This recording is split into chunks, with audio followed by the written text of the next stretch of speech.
you asked where things are going in Greek instruction and kind of what's ahead. And when I wrote BBG, it really changed a lot of things in Greek instruction, and it's been very gratifying to see it. It's been replicated in Hebrew with Basics of Biblical Hebrew, and will be, I'm sure, with the Aramaic program coming up.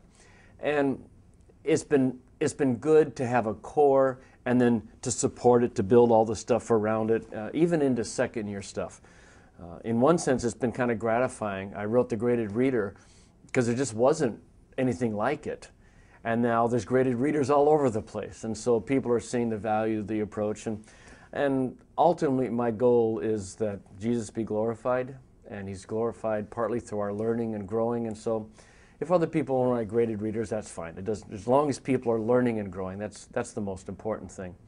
So we've kind of come to a turning point, I think, where we've done all that we can with current methodologies. And so what's ahead? Excuse me. One of the things that's ahead is, again, all the web-based technologies and how we as a community can teach. And that's a really big thing. It's big on the web in general, and I think it'll be big in language acquisition. That it doesn't just have to be the teacher answering the question. It can be other students answering students' questions and getting involved. So you're not just passive, but you're active. The student's actually involved in his education or her education and in other students' education as well. And that's the question: how do you get people involved? And educators in all topics are asking that question.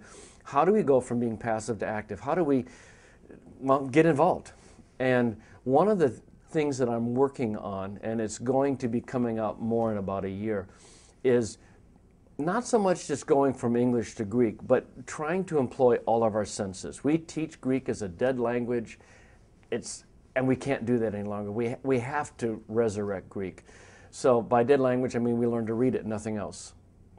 And you know, if you start adding too many things in, like English to Greek exercises, you know, students who are already burdened with a lot to learn are going, oh, something else to learn, and there's a point at which it's not productive. But my kids learned Spanish from a gal who was from Spain, and they came home from the first day of classes just sputtering Greek, Spanish, as fast as they could sputter Spanish, they did.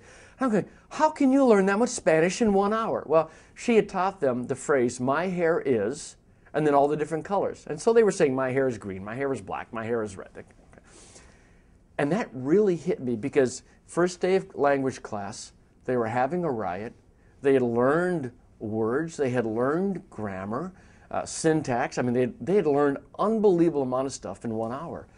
And so where I think a lot of where we need to go in not just new technologies, but new approaches is how do you employ all the senses? How do you say it? How do you hear it? How do you see it? I talked to a person just yesterday, in fact, who acts out vocabulary. And so instead of just giving a gloss, you know, let's say you're going to learn the Greek word for apple, instead of just saying what it is, he would hold up an apple and he would eat it, or he'd pass it around, or something like that.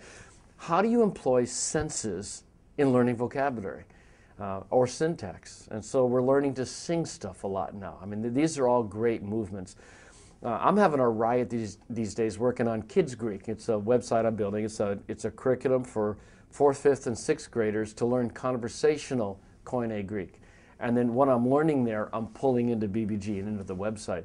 And so we're just teaching kids how to talk. Hey, hi, my name is, and they all pick a Greek word, and they go to someone else and they say, hi, what's your name? And this kind of stuff is rarely been done in Koine Greek. It's done in Hebrew, in modern Greek, and in most languages. But I think in terms of future, we need to start employing more senses and to get students more involved in the actual learning process, so they're not just sitting there and repeating glosses for Greek words. So I think that's a lot of where we're going to be going in the next 5 years.